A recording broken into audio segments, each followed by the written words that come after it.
வணக்கம். நம்மளோட சிறகடிக்க ஆசிரியரில் வரக்கூடிய எபிசோட் எந்த மாதிரி விஷயம் நடக்க போகுது சொல்லி நம்ம இந்த இடத்துல பார்க்கலாம். விஜய் வந்து என்ன பண்ணுறாங்கன்னா, ஒரே ஸ்ட்ரெஸ்ஸாக இருக்குது இந்த வீட்டில். இந்த பிரச்சனை வந்துகிட்டே இருக்குது. இந்த வீட்டில் இருந்தால் எனக்கு பைத்தியமே பிடிச்சிக்கும், நம்ம பார்வதி வீட்டுக்கு போவோம் அப்படின்னு சொல்லி விஜய் வந்து பார்வதி வீட்டுக்கு கிளம்பி போகிறாங்க. போன உடனே பார்வதி, வா விஜயா வா, நான் வரவே மாட்டேன்னு நினச்சேன் அப்படின்னு சொல்கிறாங்க. அப்போ வந்து விஜய் சொல்கிறாங்க, சரி அதெல்லாம் இருக்கட்டும், இனி ஒரு 10-15 நாளைக்கு பசங்களெல்லாம் டான்ஸ் கிளாஸுக்கு வரவானான்னு சொல்லிவிடு அப்படின்னு சொல்கிறாங்க. அப்போ வந்து பார்வதிக்கு இது கேட்டோன்னு அதிர்ச்சி ஆயிடுச்சு. என்ன விஜய், எதுக்கு பசங்களை வரவானான்னு சொல்கிற அப்படின்னு சொல்கிறாங்க.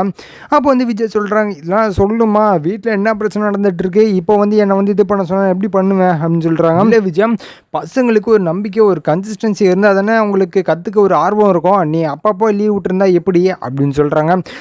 அப்போ வந்து விஜய் சொல்கிறாங்க, இல்லை பார்வதி, என்னால் இப்போ இருக்கிற நிலைமையில எதுவுமே பண்ண முடியாது அப்படின்னு சொல்கிறாங்க. அப்போ வந்து பார்வதி சொல்கிறாங்க, சரி விஜயா நம்ம பார்த்துக்கலாம், நான் பசங்களை வர வேணாம்னு சொல்லிடுறேன் அப்படின்னு சொல்லி பார்வதி சொல்கிறாங்க. சரி சொல்லி பார்வதி வந்து, விஜய் சரி வீட்டில் எந்த மாதிரி பிரச்சனைலாம் போயிட்டுருக்கு, எல்லாமே ஓரளவுக்கு சால்வ் ஆயிடுச்சா அப்படின்னு சொல்லி கேட்குறாங்க. அப்போ வந்து விஜயா சொல்கிறாங்க, ஆமாம் நல்லா சால்வ் ஆயிடுச்சு போ அப்படின்னு சொல்கிறாங்க. என்ன விஜய் ஆச்சு, திருப்பி ஏதாவது பிரச்சனையா அப்படின்னு சொல்லி கேட்குறாங்க. இல்லை பிரச்சனைலாம் ஒன்றும் இல்லை, அவள் தான் பிரச்சனையே, அவள் பாரு அவள் பண்ணுற விஷயம் எதுவுமே எனக்கு பிடிக்கவே மாட்டேங்குது இப்போ வர அப்படின்னு சொல்லிட்டு இருக்காங்க. அப்போ வந்து பார்வதி சொல்கிறாங்க, சரி விடு விஜயா, என்ன பண்ண முடியும் அப்படின்னு சொல்கிறாங்க. ஆமாம் எனக்கு ஒரு டவுட்டு, நம்ம அந்த ஒரு 2 லட்ச ரூபாய் அந்த வக்கீல் கொடுத்த காசு வந்து தொலைஞ்சு போச்சுன்னு சொல்லியிருந்தோம் இல்லையா, அந்த காசு ஒருவேளை ரோஹிணி எடுத்திருப்பாளோ அப்படின்னு சொல்கிறாங்க. அப்போ வந்து பார்வதி சொல்கிறாங்க, என்ன விஜய் சொல்லிட்டு இருக்க, ஃபஸ்ட்டு வந்து மீனா தான் எடுத்திருப்பான்னு சொன்னேன், இப்போ ரோஹிணி எடுத்திருப்பான்னு சொல்கிறேன், எனக்கு புரியல அப்படின்னு சொல்கிறாங்க. இல்லை மீனா கண்டிப்பாக எடுக்கிறதுக்கு வாய்ப்பில்லை, நான் அவன் மேலே கோவத்தில் தான் சும்மா அவள் எடுத்திருப்பா அப்படின்னு சொன்னேன், ஆனால் கண்டிப்பாக அவள் எடுக்கிறதுக்கு வாய்ப்பில்லை, எனக்கு நல்லாவே தெரியும், அந்த ரோஹிணி தான் நம்மளுக்கு சாப்பாடை வாங்கி கொடுத்து மேலே ஃபோன் பேச போகிறேன்னு சொல்லிட்டு போனால், கண்டிப்பாக அவள் தான் எடுத்திருப்பான்னு எனக்கு டவுட்டாக இருக்குது அப்படின்னு சொல்கிறாங்க. அப்போ வந்து பார்வதி சொல்கிறாங்க, சரி விஜயா இப்போ என்ன பண்ண முடியும் அப்படின்னு சொல்லி கேட்குறாங்க. அப்போ வந்து விஜய் சொல்கிறாங்க, நீ ரோஹினிக்கு ஃபோன் பண்ணு, நான் ஃபோன் பண்ணி அவளை கூப்பிட்டேன்னா அவளுக்கு திமிராயிடும், நீ ஃபோன் பண்ணி வர சொல்லு அப்படின்னு சொல்கிறாங்க. அப்போ வந்து பார்வதி, என்ன விஜய் சொல்கிற அப்படின்னு சொல்கிறாங்க. நீ வர சொல்லு, நம்ம பேசிக்கலாம் அப்படின்னு சொல்கிறாங்க. சரின்னு சொல்லி பார்வதி வந்து ரோஹினிக்கு ஃபோன் பண்ணி சொல்கிறாங்க, இந்த மாதிரி வீட்டுக்கு வா அப்படின்னு சொல்லி. அப்போ வந்து ரோஹினி வந்து சரி சரி ஆண்டி நான் வரேன் ஆண்டி அப்படின்னு சொல்லி ரோஹினியும் கிளம்பி வீட்டுக்கு போகிறாங்க. போன உடனே அங்கே விஜய் வந்து உக்காந்துருக்காங்க. சொல்லுங்க ஆண்டி, எதுக்கு என்ன கூப்பிட்டீங்க அப்படின்னு சொல்லி ரோஹினி பார்வதியை கேட்குறாங்க. அப்போ வந்து விஜய், நான் தான் உன்னை கூப்பிட்டேன், இங்கே வா அப்படின்னு சொல்லி கூப்பிட்றாங்க. சொல்லுங்க ஆண்டி, எதுக்கு ஆண்டி என்ன கூப்பிட்டீங்க அப்படின்னு சொல்லி ரோஹினி வந்து விஜய் வந்து கேட்குறாங்க. அப்போ விஜய் சொல்கிறாங்க, எனக்கு ஒரு டவுட்டு, அதை கொஞ்சம் கிளியர் பண்ணிட்டு மட்டும் போ அப்படின்னு சொல்கிறாங்க. சொல்லுங்க ஆண்டி என்ன ஆச்சு அப்படின்னு சொல்லி ரோஹினி வந்து பொறுமையாக கேட்குறாங்க. அப்போ வந்து விஜய் சொல்கிறாங்க, இந்த வீட்டில் வந்து நான் ஃபஸ்ட்டு ஒரு 2 லட்ச ரூபாய் பார்வதி கிட்ட கொடுத்துட்டு போனேன்னு சொன்னேன் இல்லையா, அதுவும் தொலைஞ்சு போச்சு, மீனா தான் எடுத்திருப்பான்னு சொன்னேன் இல்லையா, அது கண்டிப்பாக மீனை தான் எடுத்தாளா அப்படின்னு சொல்லி கேட்குறாங்க. அப்போ வந்து ரோஹினி சொல்கிறாங்க, இல்லை ஆண்டி எனக்கு எதுவுமே தெரியாது, நீங்கள் தான் சொன்னீங்க மீனை எடுத்திருப்பா அப்படின்னு சொன்னீங்க அப்படின்னு சொல்கிறாங்க. அப்போ வந்து விஜய் சொல்கிறாங்க, ஆமாம் நான் அப்போ சொன்னேன், இப்போ நான் என்ன சொல்கிறேன் அப்படின்னா நீ தான் எடுத்திருப்பேன்னு நினைக்கிறேன் அப்படின்னு சொல்கிறாங்க. அப்போ வந்து ரோஹினிக்கு இது கேட்டோன்னே ரொம்ப கோவம் வருது. என்ன ஆண்டி இப்போ ஏன் மேலே பழிய போடுறீங்க அப்படின்னு சொல்கிறாங்க.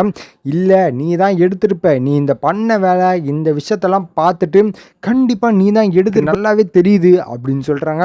அதுவும் இல்லாமல் மாமாவை நடிக்க வைக்கிறேன், அக்காவை நடிக்க வைக்கிறேன் அப்படின்னு சொல்லி எவனுக்கு எவ்வளோ காசு கொடுத்தே யாருக்கு தெரியும் அப்படின்னு சொல்கிறாங்க.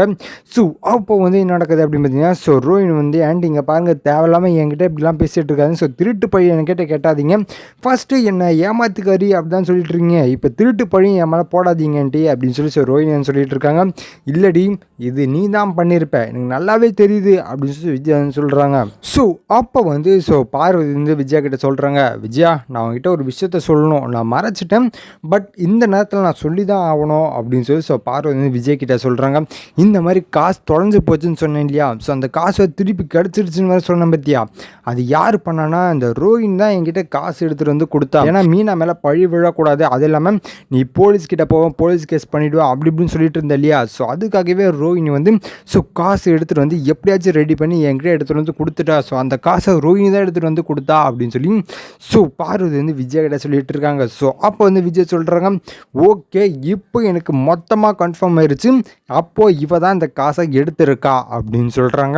ஸோ இதை கேட்ட உடனே ஸோ ரோஹிணிக்கு ஒரே ஷாக்கு, என்னடா இவங்க சுற்றிட்டு என்கிட்டே வராங்க, ஒருவேளை உண்மையை கண்டுபிடிச்சிருவாங்களோ அப்படின்னு சொல்லி ஸோ ரோஹிணி சைலண்டாக இருந்துட்டு இருக்காங்க. அப்போ வந்து பார்வதி சொல்கிறாங்க, எப்படி விஜய் சொல்கிற, காசு கொடுத்து ஹெல்ப் பண்ணதே ரோஹிணி தான், இவ எடுத்துருப்பான்னு சொன்னால் எப்படி எனக்கு புரியல அப்படின்னு சொல்லி ஸோ பார்வதி வந்து கேட்குறாங்க.